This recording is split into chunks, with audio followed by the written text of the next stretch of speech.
বাংলাদেশ জাতীয়তাবাদী জাতীয় নির্বাহী কমিটির অন্যতম সদস্য, সুপ্রিম কোর্টের নির্বাচিত সাবেক কোষাধ্যক্ষ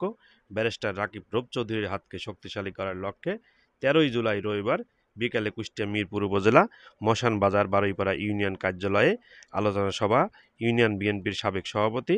সানোয়ার হোসেনের সভাপতিত্বে অনুষ্ঠিত হয়। সভায় বক্তব্য রাখেন বিএনপির নেতা রাহিদুর রহমান রঞ্জু, সেলিম মোল্লা, কামরুজ্জামান কামির, মুক্তার হোসেন, মিরপুর উপজেলা কৃষক দলের সদস্য সচিব আব্দুল খালেক, মিরপুর উপজেলা তাঁতি দলের সদস্য সচিব হুমায়ুন কবির আগা খা, রবিউল ইসলাম খান, মরজেম কলম মণ্ডল, নায়েব আলী, আমির হোসেন,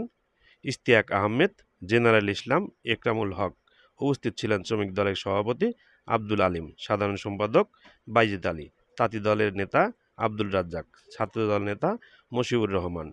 শাহিন আলী, একরামুল, ইউসুফ আলী বাবু মণ্ডল, শাহজাহান আলী, আনোয়ার হোসেন, জাফর আলী, ডাক্তার একরামুল হক, যুবদল নেতা মাসুম জদ্দার ও চঞ্চল মাহমুদ।